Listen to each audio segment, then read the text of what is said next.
Perdón, ay, ¿cuáles son? Perdón, ¿cuáles son los costos en los que incurro para poder producir el producto o el servicio que estoy comercializando o el servicio que estoy prestando? ¿Ok? Bajo esa perspectiva, digamos que vamos a abordar la temática desde la siguiente óptica.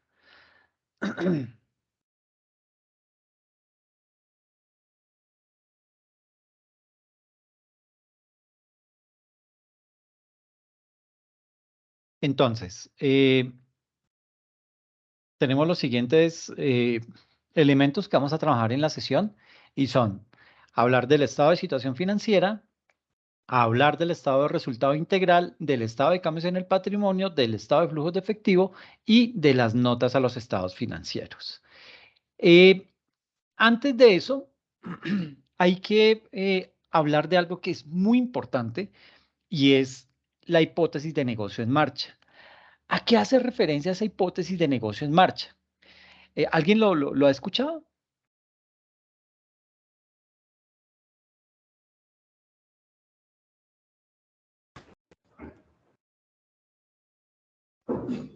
No, ninguno. Pues sucede que esa hipótesis de negocio en marcha es lo que conocemos en la contabilidad o como se le decía anteriormente en la contabilidad, eh, la causación, ¿ok? Esa causación, ¿a qué o qué me representa la causación? Eso que le dicen, ay, pero la factura no está causada, es decir, la factura no ha entrado a la contabilidad, por ende, no puede seguir su flujo dentro de la organización. Entonces, básicamente la causación a lo que me lleva es que, o lo que me indica la causación y a la vez la base del devengo, es que yo debo registrar las transacciones en el momento en que ocurren, no en el momento en que se materializan, ¿ok? ¿A qué quiero llegar? Que cuando yo registro una transacción, yo no me espero a que me entreguen el producto. Si estoy comprando un producto, yo no espero a que me entreguen ese producto para ahí sí entrar a registrar una contabilidad. No, desde el momento en que se perfecciona ese contrato, eh, digamos que surte una orden de compra, una remisión, pues ya digamos que ahí se materializa o se perfecciona esa compra y yo ya debo registrar eso en mi contabilidad, ¿ok? Con la hipótesis de negocio en marcha, ¿a dónde me lleva? La hipótesis de negocio en marcha me indica que la organización debe cada año, cada cierre del periodo contable, manifestarle a los socios, a los dueños de la empresa, si digamos que si la empresa está en capacidad de continuar el desarrollo del objeto social, ¿ok? Básicamente, bajo ese concepto de negocio en marcha, ¿qué se espera? Pues que las entidades sean operativas y productivas en lo que concierne a a la prestación de servicios y venta de bienes para los cuales fueron creados esas organizaciones. Partiendo de eso, y conforme a lo que nos dice el marco conceptual, recuerden que el marco conceptual es, digamos que, esa fuente de información a donde yo me puedo remitir para obtener la información de primera mano. Si yo no entiendo algo, una definición sobre todo, yo me remito al marco conceptual. Si ya el marco conceptual no me, digamos que no me aclara la duda, pues ahí sí ya me remito a la norma, a la NIF 1, 2, 3, la que sea, para tratar de entenderlo. ¿Cuál es la diferencia? Que en una norma internacional, pues digamos que me trae, digamos que maneja un lenguaje muy técnico y a eso compliquémoslo un poquito más y es que es una traducción del inglés al español. Y ya cuando estamos haciendo esa traducción, digamos que se le pierde un poquito el sentido a lo que se está traduciendo. Entonces, digamos que es un poco más complejo de leer. Por eso es más chévere el marco conceptual. Entonces, digamos que teniendo en cuenta lo que dice el marco conceptual y lo que dicen las normas de información financiera, tanto para el grupo uno como para el grupo 2 y para el grupo 3, allí básicamente se establecen ciertas responsabilidades entre las cuales, digamos que se incluye la responsabilidad de la gerencia, eh, básicamente en realizar una adecuada evaluación del cumplimiento de la hipótesis de negocio en marcha. Es decir, ¿será que la empresa sí puede seguir desarrollando su objeto social para el próximo periodo? ¿O está, digamos que está complejo? ¿Qué pasa? Que si yo por norma llevo 2 años arrastrando pérdida en mi empresa, pues yo ya básicamente, y lo que me dice la norma es, usted ya no va a cumplir su hipótesis de negocio en marcha. Entonces, declárese en quiebra, ¿sí? Y digamos que eso fue lo que ocurrió en época de pandemia, cuando muchas empresas tuvieron que, digamos que vieron amenazada su hipótesis de negocio en marcha. ¿Por qué? Porque imagínense que entre todo lo que ocurrió, pues estas empresas tenían mal diseñadas sus políticas contables. Una de ellas tenía que ver con la depreciación. Y muchos de ellos, ¿qué pasa? Y esto es típico en las organizaciones, y es que cuando usted va a crear una política contable, pues usted lo que se debería hacer es reunirse todo el equipo directivo, el gerente, el contador, de pronto si está el Profe, audit, ¿sí? qué pena, no sé si sea yo, pero se escucha súper entrecortado. Ah, vaina. ¿Se escucha mal? No, yo escucho bien. Yo también, profe, escucho bien. Sí, de Ay, entonces pronto. soy yo. Qué pena. Tranquila, tranquila. Entonces, se me fue la idea, Michi. ¿De qué les estaba hablando? Hablaba de que estaba que tenía que tener el Ah, contador y sí, tres sí, sí. personas para la Muchas política contable. gracias. Muchas gracias. Entonces, cuando uno va a diseñar esa política contable, digamos que por lo general le dicen al contador, no, pues diseñelo usted porque como es una política contable, pero no, por el hecho de tener la connotación de contable no significa que la responsabilidad recae solamente en el contador. ¿Por qué hay que tener eso presente? Porque al momento de diseñar esa política, yo debo tener en cuenta el objeto social de la empresa, el modelo de negocio de la organización, y con base en eso, ahí sí yo puedo entrar a diseñar las políticas contables, ¿ok? Entonces, cuando estoy en ese proceso de diseño de esas políticas contables, pues posiblemente yo le voy a tener que preguntar al jefe de tesorería, oiga, ¿y qué pasa cuando llega la factura? ¿La radican y eso qué tránsito hace? ¿A dónde la hallan? Ay, pues sabe que eso no está escrito, señor contador. Es que pues yo la recibo y le pongo un sello de recibido y le entrego la copia al mensajero que me la trajo. Ok, y internamente, ¿cuál es el flujo o para dónde agarra esa factura? Pues yo la verdad la entrego cada que veo por ahí al patinador. Entonces oiga, mire esta factura, llévela para que la entregue eh, en contabilidad, o llévesela al gerente porque es que yo creo que le tiene que poner un visto bueno. Ese tipo de procedimientos, pues digamos que si bien es cierto, la política contable no gira en torno a un procedimiento. ¿Por qué no debe girar en torno a un procedimiento? Porque cuando cambia el procedimiento va a haber que cambiar la política contable y no tiene sentido. Uno cambia una política contable es porque digamos que el cambio de esa política contable va a reflejar una información mucho más transparente en los estados financieros para los lectores de esos estados financieros. ¿Quiénes pueden ser los lectores?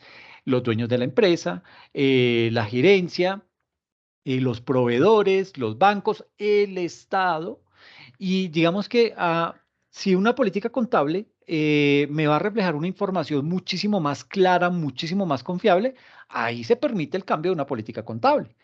Entonces, pero eso me trae una consecuencia, y es que yo tengo que irme a reexpresar estados financieros. ¿Qué es reexpresar un estado financiero? Es tomar el momento cero en que se creó esa política contable que voy a cambiar. Suponga que fue por allá en el 2015. Yo me debo ir desde el 2022 hacia atrás, año a año. Me debo ir primero hasta el 2015 y hago como si estuviera implementando esa política contable que voy a implementar el día de hoy.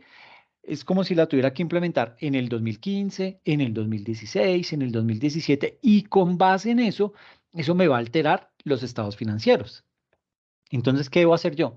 Eso se llama reexpresión. Y no es que yo vaya a entrar y borre el estado financiero y modifique lo que tenga que modificar, porque, como es en Excel, eso, no, porque esos estados financieros ya están cerrados, yo ya no los puedo tocar.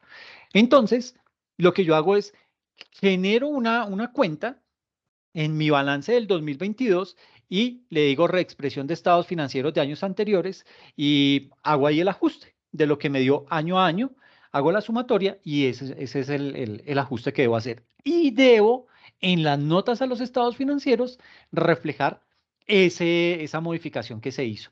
¿Por qué cambié la política contable? ¿Cuáles son los beneficios que me va a traer esa nueva política contable? Es decir, poner en contexto real a los empresarios, a los dueños de la empresa, a los bancos, al Estado, para informarles que se cambió esa política contable y que esta nueva política contable ya es mucho más confiable porque revela una información mucho más importante, etcétera, etcétera. Entonces, digamos que eso digamos que es lo verdaderamente importante que tiene la implementación del estándar internacional.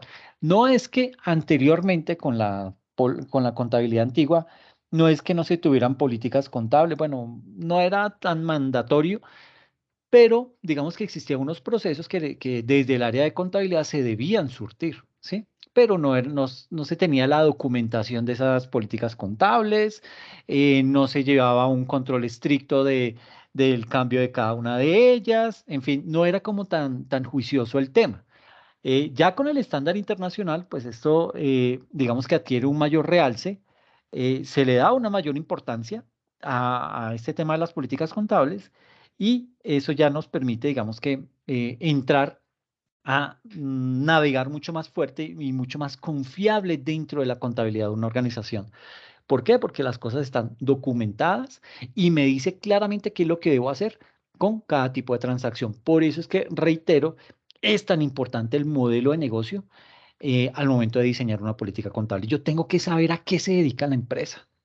Yo tengo que saber si la empresa compra acciones de una empresa, de otra empresa, si eso lo hace con la intención de tener algún tipo de injerencia en esa organización o es simplemente que está comprando esas acciones por algo especulativo. ¿Ok? Entonces, básicamente, digamos que dentro de esa responsabilidad de la gerencia, pues está lo que se considera como esa adecuada evaluación del cumplimiento de la hipótesis de negocio en marcha, es decir, saber si la empresa está bien para poder seguir desarrollando su modelo de negocio el próximo año.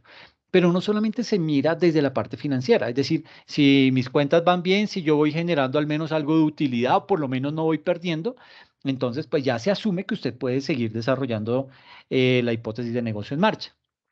Pero también puede ser que usted como gerente diga, mire, ¿sabe qué? Nos toca, eh, no podemos seguir desarrollando la hipótesis de negocio en marcha para el próximo periodo porque Petro nos cambió las reglas de juego, porque el nuevo gobierno está generando incertidumbre, por la razón que sea.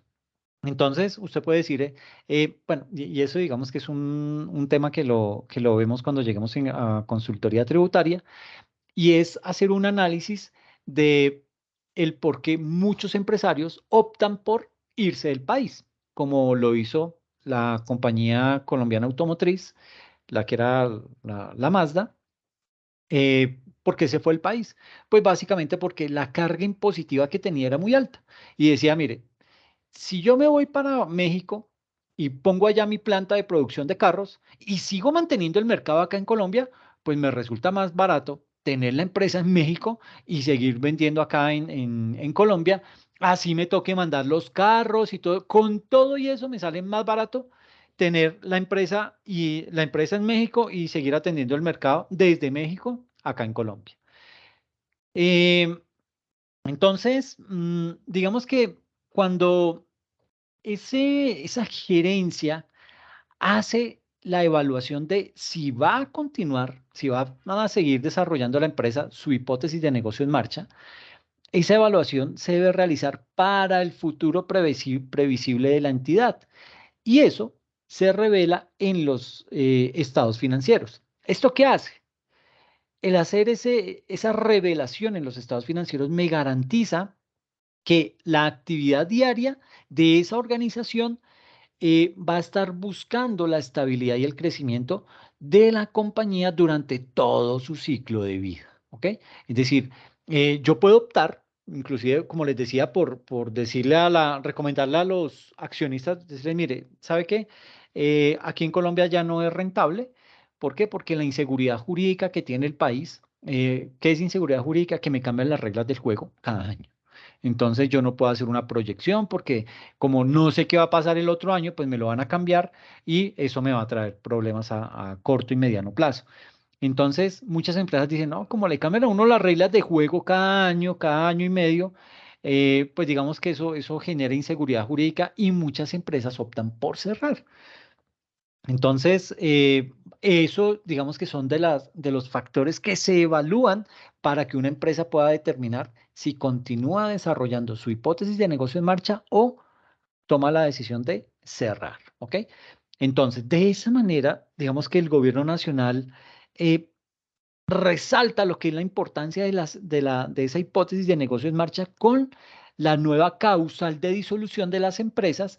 Esa causal de disolución de empresas está dentro de la ley 2069 del 2020. Esa es la ley que habla acerca de las nuevas causales de disolución de las empresas.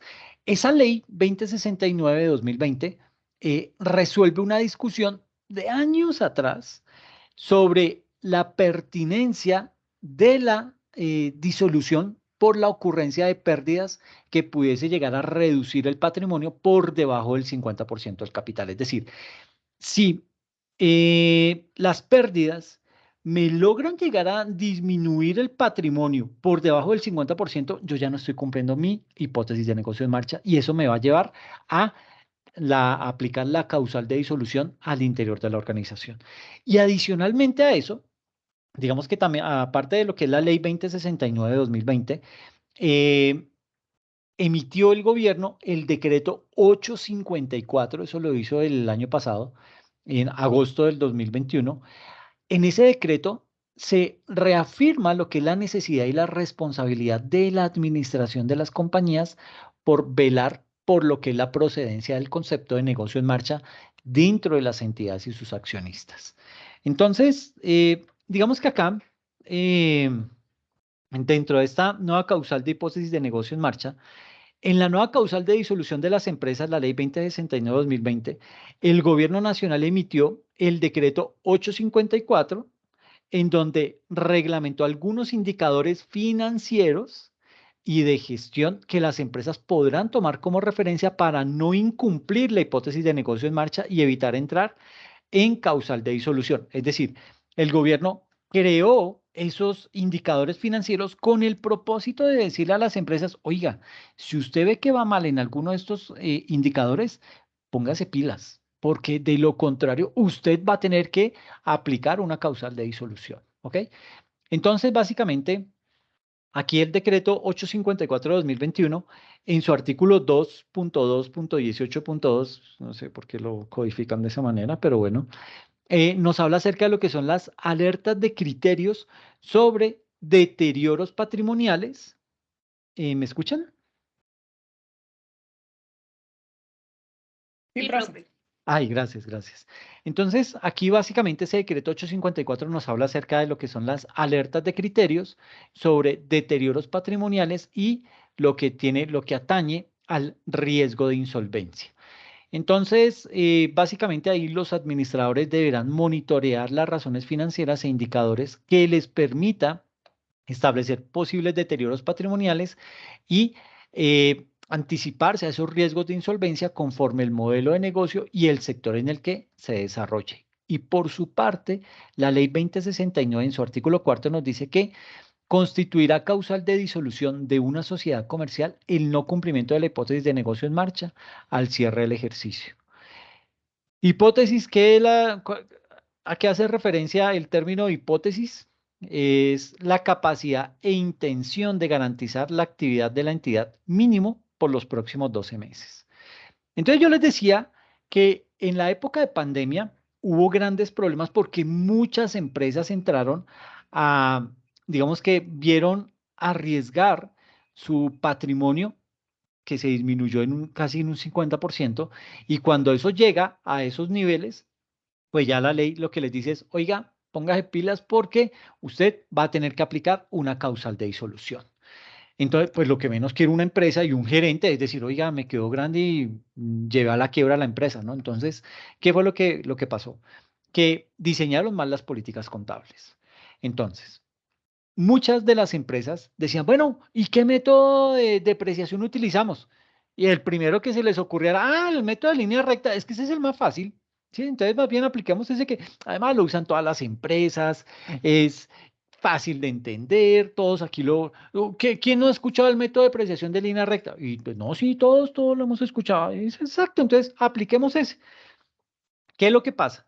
Que esos métodos tienen su razón de ser. Ese método de depreciación por el método de línea recta, lo que hace es que yo tengo sí o sí que seguir depreciando ese bien, así lo use o lo deje de usar. ¿Qué pasó en pandemia? Como toda la economía se apagó, como las empresas tuvieron que cerrar, eh, así no estuviesen utilizando esas máquinas, el método indica que usted tiene que seguir depreciando, úselo o no lo use, ¿sí? Entonces, ¿qué pasa? ¿Qué es la depreciación? Es un gasto que lo que hace, ¿qué hace el gasto? Me disminuye la utilidad. Y si me disminuye la utilidad, pago menos impuesto. Entonces, básicamente eso es lo que hace la depreciación. Pero, si, imagínese este escenario, usted no tiene ventas, ¿sí? Porque la economía está cerrada y usted a quién le vende, a nadie, ¿sí?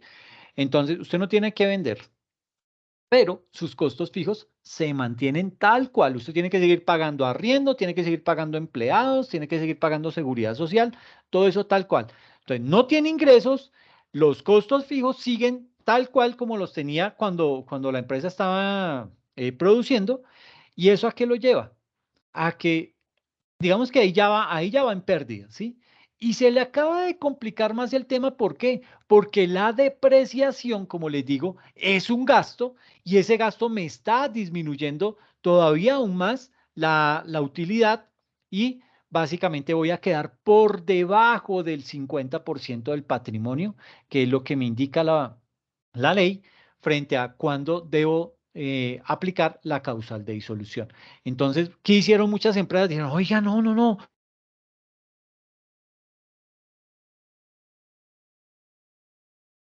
pasemos la unidad de producción. Pues digamos que siendo muy estrictos con la norma, eso implicaba el cambio de una política contable. Entonces, cambiar el método de depreciación de los activos fijos en la organización me implicaba un cambio en la política contable. Eh, y muchas empresas hicieron eso. Entonces dijeron, ok, ya no más el método de línea recta, sino pasémoslo al método de unidades de producción. Entonces,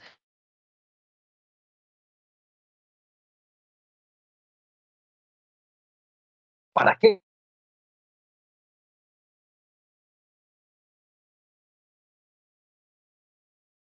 Profe, no se escucha.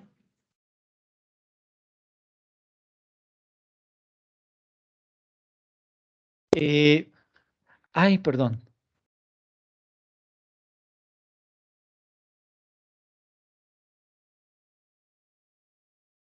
¿Ya me escuchan? Sí, señor. Ok, gracias. Entonces, básicamente esa mala práctica de diseñar políticas contables sin conocer realmente el modelo de negocio de la empresa, sin saber realmente el impacto que eso puede llegar a tener, pues puede llegar a generar, imagínense, hasta la quiebra de una empresa. ¿Ok? Entonces hay que tener mucho cuidado con ese tipo de cosas. Eh, por ejemplo, ¿qué indicadores de referencia creó el decreto 854? El de la posición patrimonial negativa. Eso me habla acerca de lo que es el detrimento patrimonial y básicamente la fórmula es tomar que el patrimonio total sea menor a cero. Si es menor a cero, yo ya estoy en una posición patrimonial negativa, es decir, tengo un detrimento patrimonial. y ya eso genera alertas. Me dice, oiga, pila, señor gerente, mira dónde vamos. Estamos graves, ya estamos bordeando el tema de la disolución. Otro indicador es las pérdidas consecutivas en 2 periodos de cierre o varios periodos mensuales según el modelo de negocio. También afecta el detrimento patrimonial. Y es básicamente tomar los resultados, si los resultados del ejercicio son menores a 0 y el resultado del ejercicio anterior es menor a 0, tengo detrimento patrimonial, por ende estoy próximo a una causal de disolución. Otro indicador es el capital de trabajo neto sobre deudas. Ese me habla acerca de lo que es el riesgo de insolvencia y su fórmula es, tomo las cuentas comerciales por cobrar de los clientes más el inventario corriente menos las cuentas comerciales por pagar y todo eso lo divido por el pasivo corriente. ¿Ok? Y la última es tomar todo lo que son las utilidades antes de intereses e impuestos, esta UAI, sobre el activo total. Y si eso es menor que el pasivo, estoy en riesgo de insolvencia. ¿Ok? Entonces, digamos que son esos indicadores que creó el gobierno con el propósito de de generar esas banderas rojas, como decía Petro cuando estaba tomado, esas banderas rojas que le avisan a la empresa que hay problemas de liquidez, que hay problemas de solvencia al interior de la organización. Y la ley 2069 me habla acerca de esas señales de alerta de incumplimiento, que son el incumplimiento de pagos y obligaciones. Cuando una empresa empieza a incumplir sus pagos y sus obligaciones, eso ya me está diciendo que algo mal hay en la empresa. Hay algo que yo como contador debo empezar a revisar y a decirle al gerente, oiga, pilas que esto, mire que la ley 2069 tiene como una señal de alerta el incumplimiento de pagos y obligaciones. Entonces ya nos tienen en la mira porque ya están deduciendo que vamos a entrar en causal de disolución. Tener indicadores financieros negativos también es otra señal de alerta. Generar pérdida de empleos o incumplimiento de requerimientos legales. No pagar los impuestos, empezarme a atrasar, todo ese tipo de cosas me genera eso. Aquí no se alcanza a ver lo de abajo, permítame.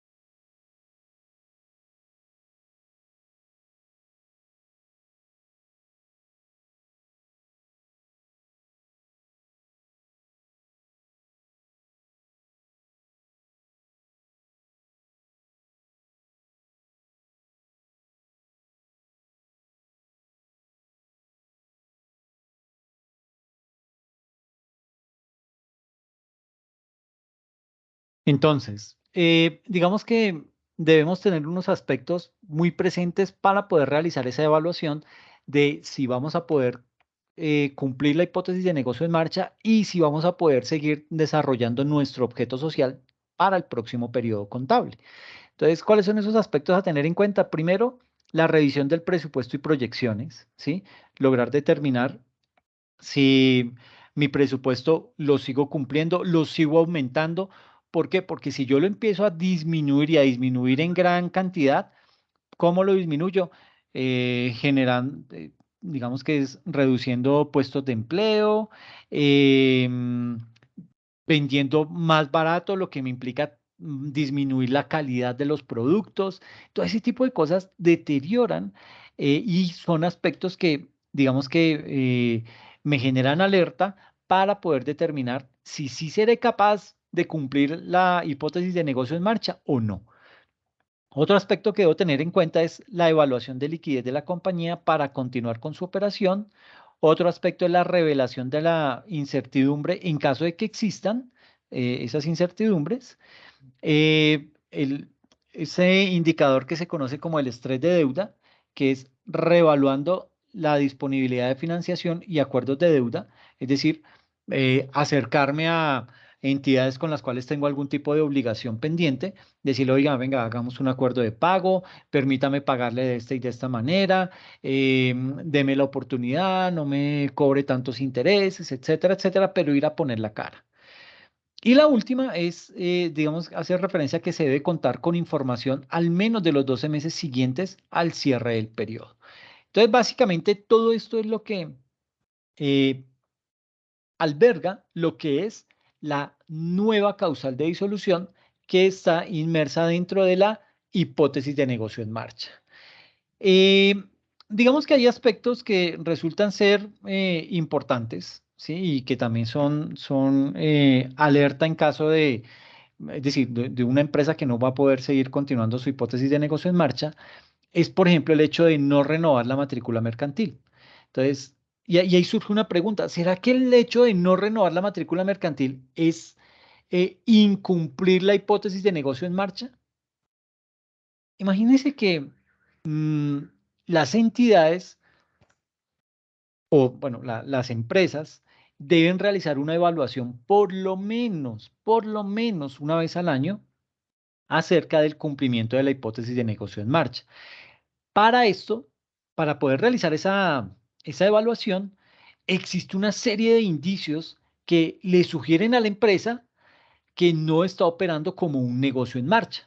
Y algunas de esas situaciones son, por ejemplo, tener una posición patrimonial negativa, el incumplimiento de requerimientos legales, que, bueno, que los indicadores financieros revelen o me muestren cifras desfavorables, entre muchos otros aspectos. Entonces, por todo eso, la presunción de inoperatividad que es otorgada a una empresa resulta en un indicio que la empresa no estaba en funcionamiento. ¿Ok?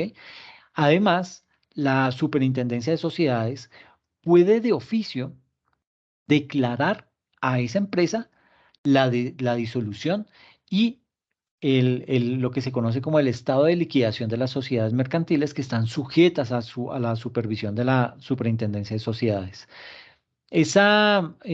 Digamos que la presunción de inoperatividad por no renovar la matrícula mercantil, pues digamos que no se da, pero las supersociedades puede, como les digo, digamos que declarar la disolución y el estado de liquidación de las sociedades mercantiles que están obviamente pues sujetas a la supervisión de esa entidad. eh, y sobre todo se hace eso con aquellas empresas que presuman como que no están siendo operativas. Pero ahora, no vaya a pensar que es que la super sociedad llega y mira a la empresa desde afuera, va a entrar en liquidación. No, eso se hace todo un estudio, ¿sí?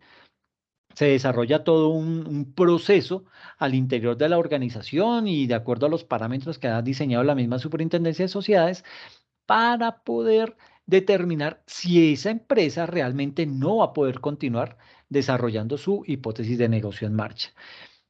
Sucede que de acuerdo con ese decreto del 854, una de las causales de inoperatividad constituye el hecho de no renovar la matrícula mercantil, pero por 3 periodos consecutivos. Si son 3 periodos consecutivos en los cuales usted no ha podido renovar la matrícula mercantil, a ella le salió una banderita roja a la Superintendencia de Sociedades y lo va a tomar como una posible causal de disolución. Además, si esa Superintendencia de Sociedades, digamos que fue a la empresa, pidió papeles, empezó a revisar y una vez surtió todo el proceso de revisión de ese expediente de esa empresa, encuentra que dentro del plazo establecido no se recibió una respuesta o no se desvirtuó la presunción de inoperatividad, digamos que lo que le queda ahí el paso a seguir por parte de la Superintendencia de Sociedades es declarar a esa sociedad disuelta y en estado de liquidación. Ese acto, obviamente, se inscribe en el certificado de existencia y representación legal de la empresa. Entonces ya le va a quedar a usted mucho más difícil si dice, ay, no, es que yo todavía no, pero como usted no se pronunció, pues la super sociedad ya lo decretó y le aparece esa ventanita, esa bandera roja en el certificado de existencia y representación legal. Entonces ya a usted no le van a dar crédito. Posiblemente no va a tener la misma capacidad de producción, etcétera, etcétera, y comienza ahí sí a sentir el peso de, de esa decisión. Ese no cumplimiento de la hipótesis de negocio en marcha y la presunción de inoperatividad, bueno, digamos que debemos tener presente que los marcos normativos de los preparadores del estándar de las NIF plenas, o sea, las del grupo 1 y las del grupo 2, que son las NIF pymes, y las del grupo 3, que son las de las microempresas, pueden ser utilizados únicamente por entidades que cumplan con la hipótesis de negocio en marcha. Si una empresa está declarada en liquidación, pues ella no va a poder implementar esos estándares internacionales. Entonces, ese cumplimiento de la hipótesis de negocio en marcha, ¿qué me implica? Que una entidad posee la capacidad de continuar eh, operando o desarrollando su objeto social, eh, y ese continuar desarrollando ese objeto social o como se diría también, operando como negocio en marcha, digamos que básicamente ahí la entidad, bueno, ¿qué es operar? Operando como negocio en marcha? Es básicamente que la empresa tiene la capacidad de continuar con sus operaciones por lo menos durante un periodo después de la fecha sobre la que se informa, es decir, por un periodo contable. Y hablamos casi siempre que el periodo contable es de un año, del 1 de enero al 31 de diciembre. Entonces, ese cumplimiento de la hipótesis de negocio en marcha resulta ser bien importante en la elaboración de los estados financieros. ¿Por qué? Porque si la entidad cumple con esa hipótesis de negocio en marcha, esa entidad debe preparar esos informes según el grupo de aplicación de estándares internacionales que le corresponde. Llámese grupo 1, grupo 2 o grupo 3. Si no, deberá abandonar su marco normativo. Es decir, si estaba en grupo 2 aplicando las NIF pymes, pues ya una vez se declara en quiebra, ya deja de implementar ese estándar internacional y comienza a elaborar sus estados financieros aplicando el marco del anexo 5 del Decreto Único Reglamentario 2420 de 2015. Partiendo de eso, podría llegar a entenderse que las sociedades que están bajo esa supervisión de las supersociedades y que no renueven por 3 periodos consecutivos su matrícula mercantil, esas empresas podrán recibir la calificación de oficio bajo la presunción de inoperatividad. ¿Esto qué es?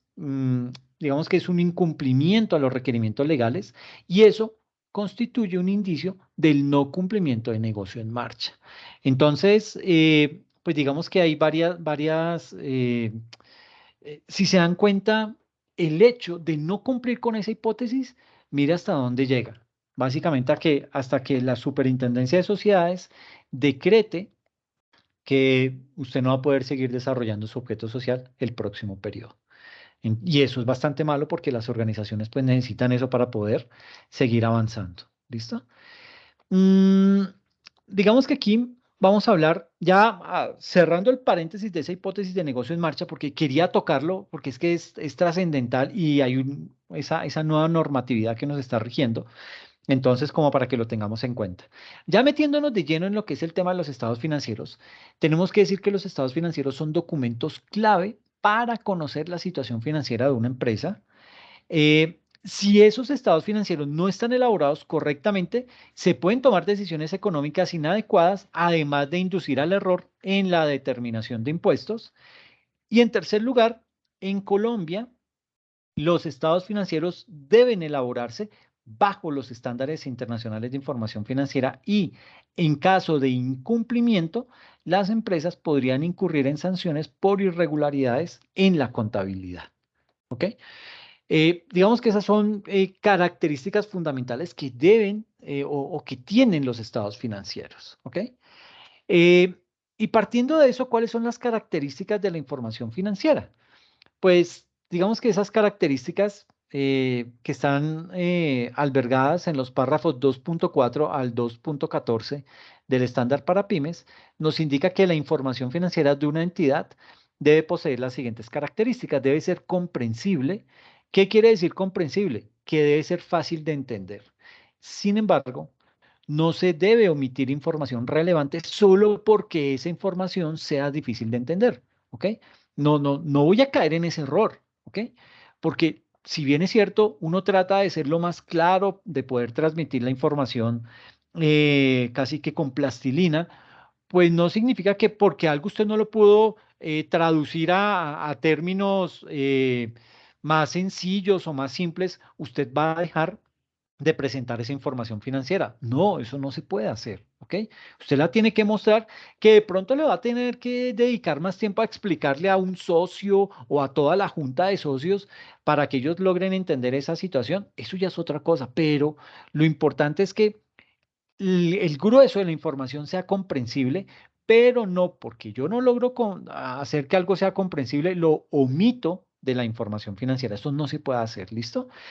La información debe ser relevante, ¿sí? Con relevante, a qué hago referencia? Pues básicamente a que esa información influye sobre las decisiones de los usuarios de esos estados financieros, ayudándolos a realizar predicciones o a confirmarlas. Reitero, ¿quiénes son los usuarios de esos estados financieros? Los dueños de la empresa, ¿sí? Los socios o los accionistas, la gerencia, los proveedores, los bancos a los que les pido crédito o algún tipo de saco de pronto con ellos un producto derivado, etcétera, etcétera. El Estado mismo. Y es más, si en la organización hay sindicatos, para los sindicatos resulta muy importante conocer la información financiera de la empresa. ¿Sí me escuchan? Sí, profe. Ay, Sí, gracias. profe. Es que me sale ahí un pitico y pienso que se me fue el audio. Entonces, cuando en una organización hay un sindicato, por lo general, y si ese sindicato es juicioso, le pide copia de los estados financieros a la empresa. ¿Para qué? Para poder determinar si la empresa va a poder continuar, primero, desarrollando su hipótesis de negocio en marcha. Segundo, cómo han sido los ingresos de esa organización. Y tercero, con base en esos ingresos o en esa situación financiera, poder hacer solicitudes de incrementos salariales o de beneficios para los empleados. También hay que hablar, otra característica de esa información financiera es el material con importancia relativa, ¿sí?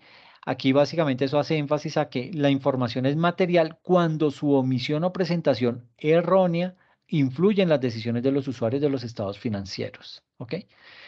Debe ser fiable, es decir, que está libre de error significativo y de sesgo, que digamos que esa información financiera contiene la esencia sobre la forma, es decir, las transacciones se contabilizan conforme a la realidad económica y lo que se refleja en esos estados financieros es fiel copia de la contabilidad de la organización. A eso hace referencia la esencia sobre la forma. Esa información financiera debe ser prudente, es decir, que exige precaución al realizar juicios significativos para no sobreestimar los activos o subestimar los pasivos. Debe ser íntegra, es decir, debe ser completa dentro de los límites de la materialidad y el costo. Comparabilidad, las transacciones similares deben medirse y presentarse de manera uniforme. La información financiera debe ser oportuna, es decir, la información debe proporcionarse dentro del periodo de tiempo en que es útil para la toma de decisiones y debe cumplir con ese equilibrio entre costo y beneficio. Es decir, los beneficios derivados de la información deben exceder los costos de suministrarla. Es decir, la norma a mí me dice, oiga, revele la información o socialice la información financiera, pero siempre y cuando no le cueste demasiado generar esa información. ¿Qué es que me cueste demasiado? Que usted tenga que realizar unos supercálculos actuariales y entonces para eso tiene usted que contratar a unos especialistas actuarios y eso le puede generar unos sobrecostos exagerados solamente para poder generar una información o un indicador. Entonces, básicamente lo que dice la norma es, oiga, sea sensato. Si usted ve que eso le va a costar demasiado, pues no lo haga, ¿sí? A menos que la norma como tal lo obligue. Pero si ve que generar esa información le va a costar mucho, pues es mejor que no caiga en esa situación de generar esa información debido a que no cumple la relación de costo-beneficio, ¿ok? Entonces, esas son las características de la información financiera. Como ven, son 10 características que se deben cumplir. Mm, Luego de haber visto esas características, ahora pasemos a ver las sanciones por irregularidades. Eh, digamos que presentar irregularidades en la contabilidad, ¿qué me implica? Pues me implica que fiscalmente se desconozcan ciertas partidas y que ese contribuyente se haga acreedor a cuantiosas sanciones. Sin embargo, esas sanciones se pueden reducir al 50 o al 75% previo al cumplimiento de unas condiciones que están estipuladas dentro del estatuto tributario. Están estipuladas todas dentro del artículo 640 del estatuto tributario. Mm, digamos que eso lo vemos cuando lleguemos a procedimiento tributario. Eh, digamos que aquellos que deban atender ese tipo de obligación de sanciones por irregularidades, ese tipo de contribuyentes deben tener presente las situaciones que ese mismo estatuto tributario ha previsto que constituyen irregularidades en la contabilidad. ¿Cómo cuáles pueden ser esas irregularidades? Por ejemplo, no llevar libros de contabilidad cuando se encuentra obligado a hacerlo, no registrar los libros principales de contabilidad cuando se tiene la obligación de hacerlo, no exhibir los libros en mención cuando las autoridades de la DIAN lo exijan, llevar doble contabilidad, eso genera una sanción. Contabilidad en donde no es posible determinar los factores que permiten establecer las bases de liquidación de las obligaciones tributarias. Y por último, el atraso entre los últimos registros en los libros de contabilidad y el último día del mes anterior al que la autoridad tributaria solicita su exhibición. Digamos que hay bueno, entre todas las reformas tributarias que se han sacado en los últimos años, cada 18 meses sacan una reforma tributaria. Digamos que hubo una reforma tributaria, no me acuerdo ahorita cuál es. Hubo una reforma tributaria que derogó el artículo de reducción de sanciones por libros de contabilidad. Anteriormente había eh, una, es decir, lo sancionaban a usted por no llevar libros, pero aparte podía disminuir esa sanción. Hubo una reforma tributaria que quitó ese beneficio. Entonces ahora ya esa sanción está plena, ¿ok? Entonces hay que tener mucha precaución con eso. Mm, digamos que los casos que vemos aquí en el slide, que vemos aquí en la diapositiva, todos esos tipos de casos dan lugar a una sanción. Es así como digamos que el artículo 655 del Estatuto Tributario, ese artículo me establece que ante irregularidades en la contabilidad, se dará lugar a las siguientes situaciones sin que la una implique el desconocimiento de la otra. Por ejemplo, el desconocimiento de costos, deducciones, impuestos descontables, exenciones, descuentos tributarios y demás conceptos que carezcan de soporte en la contabilidad. ¿Ok? Entonces, digamos que eso hay que contemplarlo. Y hay otra, que es que la sanción equivalente al 0,5% del mayor valor entre lo que es el patrimonio líquido y los ingresos netos del año anterior al que se impone la sanción, digamos que ese tipo de sanción no puede llegar a superar las 20.000 VTs, ¿sí? Digamos que estamos hablando casi que una VT está por el orden de los 40.000 pesos, entonces estaríamos hablando más o menos de unos 800 millones de pesos, ¿ok? Y digamos que ahí también es necesario tener presente que esa sanción no puede imponerse más de una vez en un mismo año calendario o en un mismo año gravable. Mm, y adicional a lo anterior, también es válido mencionar que cuando, digamos que se evidencia la supresión de ingresos, ¿sí? Es decir, usted no está reportando todos los ingresos, ¿sí?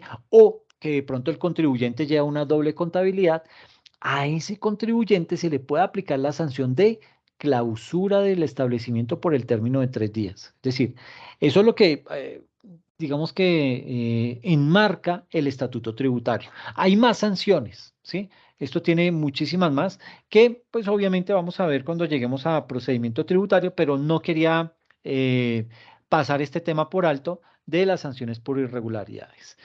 Ya conociendo eso, entonces, ahora sí, metámonos derecho a lo que son los estados financieros. ¿Qué son esos estados financieros?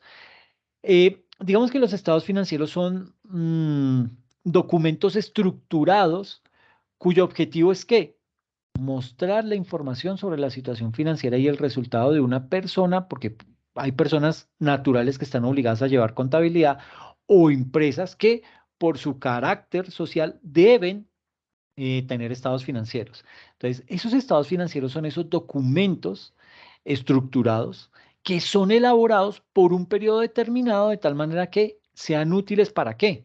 ¿Para que uno quiere un estado financiero? Pues básicamente para poder tomar decisiones. Entonces, partiendo de eso, ¿cuáles son los elementos de los estados financieros? Digamos que esos elementos de los estados financieros son los activos, los pasivos y el patrimonio, ¿sí? Activo, pasivo y patrimonio. Esto hablándolo específicamente del estado de situación financiera. Esos tres componentes, activo, pasivo y patrimonio, es lo que me configura o lo que me compone el balance general como se conocía anteriormente y hoy se denomina el estado de situación financiera. Y por otro lado, tenemos lo que son los ingresos, costos y gastos, y eso me da una utilidad o pérdida. Esos tres componentes me generan lo que es el estado de resultados, ¿ok? Y un estado de resultados que me va a indicar si la empresa tuvo una utilidad o tuvo una pérdida, ¿ok?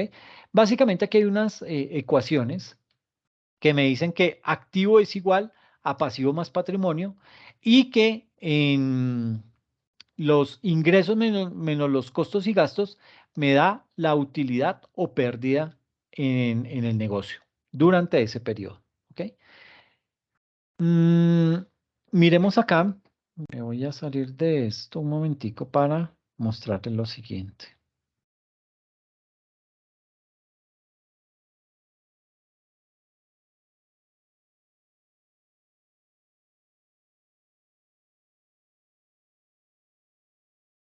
Digamos que es bien importante entrar a revisar varios aspectos que son vitales dentro de una organización. Entonces, permítame que esto abra.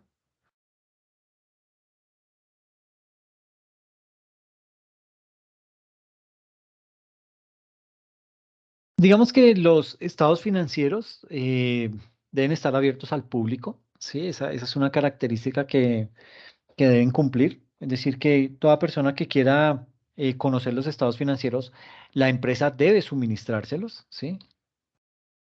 Estados financieros.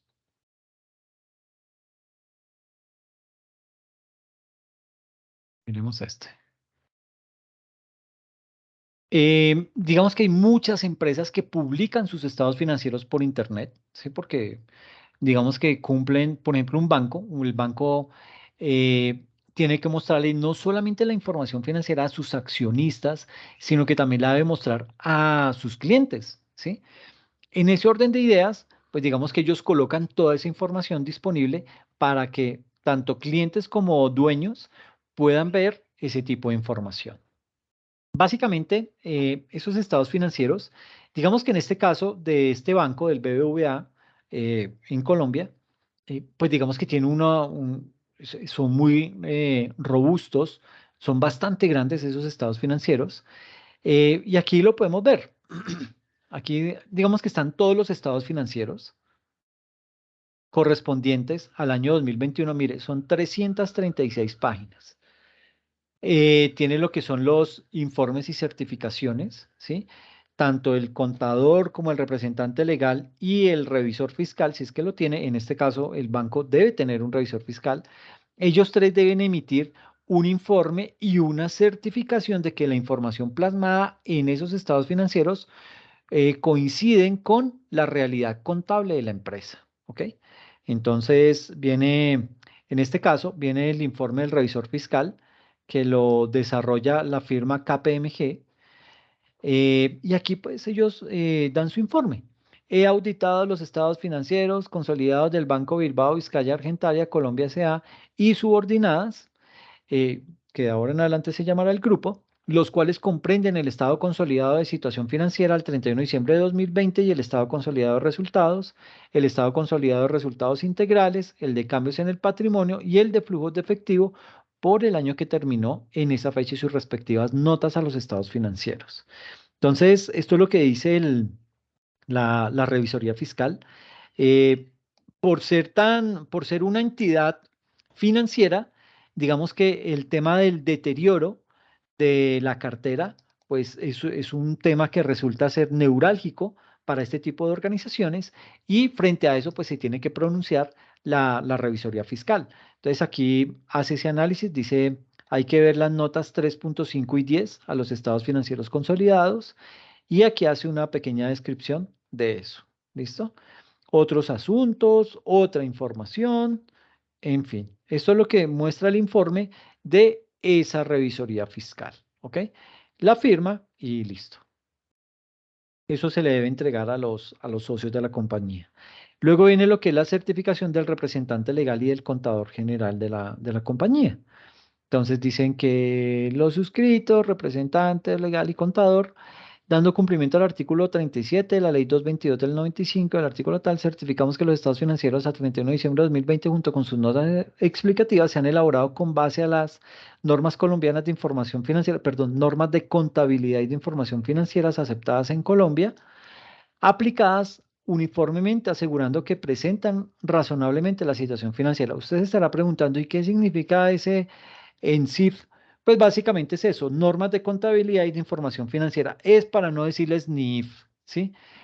Normas internacionales de información financiera. Y es que el carácter de internacional significa que aquí dentro de Colombia estamos aplicando otro tipo de normatividad y eso genera de pronto algo de ambigüedad. Para una persona que no conoce eso, pues digamos que eso le genera ese tipo de inquietud. Pero si en lugar de decirle las NIF, yo le digo las NCIF, que son normas de contabilidad e información financieras aceptadas en Colombia, ya eso me habla exactamente de una normatividad que se aplica en el país específicamente. ¿Ok? Entonces aquí nos dice que las cifras incluidas en los estados financieros y sus notas explicativas han sido fielmente tomadas de los libros, que se han verificado los procedimientos de evaluación, valoración y presentación y han sido aplicados uniformemente, que todos los activos y pasivos incluidos en los estados financieros del grupo al 31 de diciembre de 2020 existen, que todos los hechos económicos realizados, todo esto, y lo firma el representante legal y el contador. ¿Ok? Y luego ya vienen los estados financieros.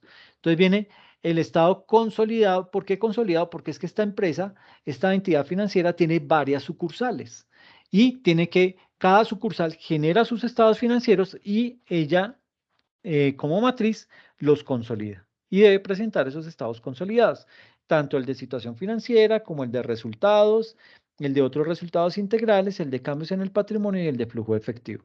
Miren que aquí nada más llegan hasta esos 5 estados llegan hasta la página 24. Y entonces usted dirá, bueno, ¿y las otras 300 páginas de qué son? Pues ya lo vamos a mirar. Entonces, aquí viene el estado de situación financiera. Obviamente, por ser un banco, arranca mostrando primero su efectivo o su equivalente al efectivo y se hace comparativo. Yo debo mostrar el año 2020 con el periodo anterior para que cualquier lector de esos estados financieros pueda ver la diferencia. Aquí, pues basta con decir, oiga, en el 2019 tuvimos dentro de la cuenta de efectivo y equivalente al efectivo un monto de 5.642 millones de pesos y para el 2020 subió a 6.266. ¿Qué pasó? ¿Qué hicieron de más? Entonces, si usted se quiere enterar de qué fue lo que, por qué, a qué se debe ese incremento, pues usted se puede remitir a la nota a los estados financieros número 8. Por eso son estos numeritos. Esto me lleva directamente a esa nota en los estados financieros. ¿Ok? Entonces vamos a ver ahorita la 8 para entender a qué se debe el incremento en esa cuenta. Y así pasa con todas las demás cuentas. ¿Ok? Instrumentos financieros derivados y operaciones de contado, cartera de créditos, intereses de cartera de créditos, otros. Todo eso me va mostrando ese estado financiero hasta tener ya la cifra consolidada. Entonces, Básicamente, en el 2019 tuvimos un total de pasivo y patrimonio de 65.730 millones de pesos y para el 2020 subió a 68.888 millones de pesos. ¿Ok? Mueve plática. El estado consolidado de resultados es el otro estado, también debe ser comparativo, tiene notas a los estados financieros, ¿sí? Y ahí se va mostrando cada uno de ellos. ¿Ok? Luego viene el estado consolidado de cambios en el patrimonio.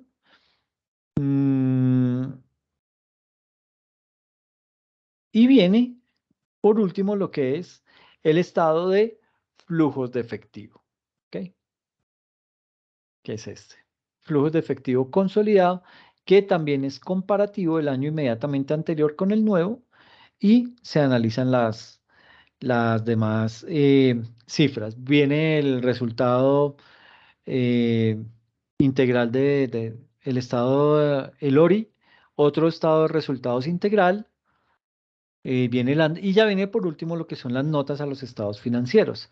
Entonces aquí de esas notas, mire que, ¿se acuerdan que la que decíamos, la nota número 8 hacía referencia al incremento del efectivo y el equivalente al efectivo? Eso está en la página 121.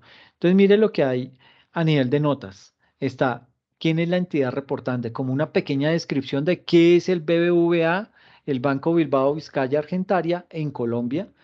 ¿Cuáles son las bases de preparación y presentación de los estados financieros? ¿Cuáles son sus principales políticas contables para la preparación y presentación de los estados financieros?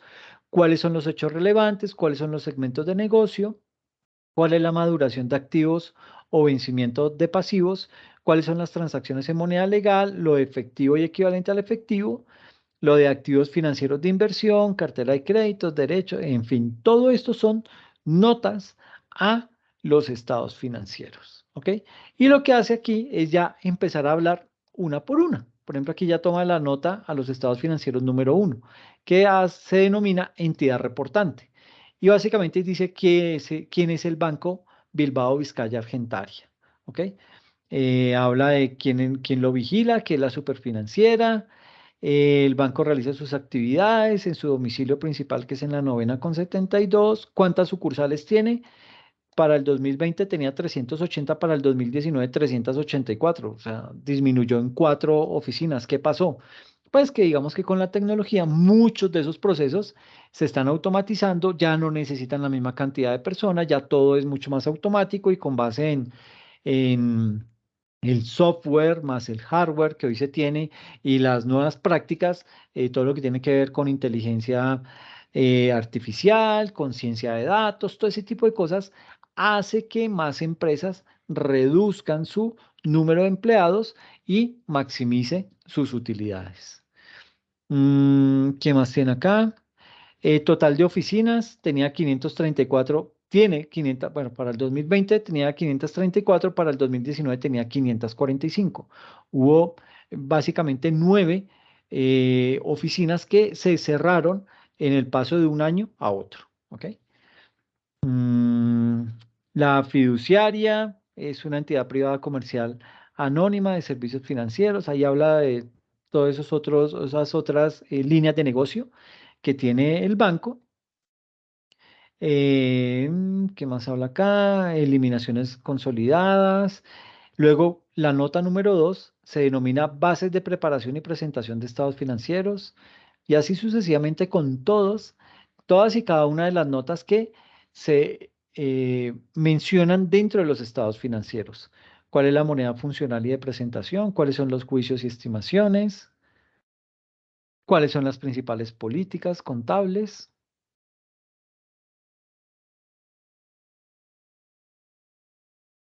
Profe, Dime.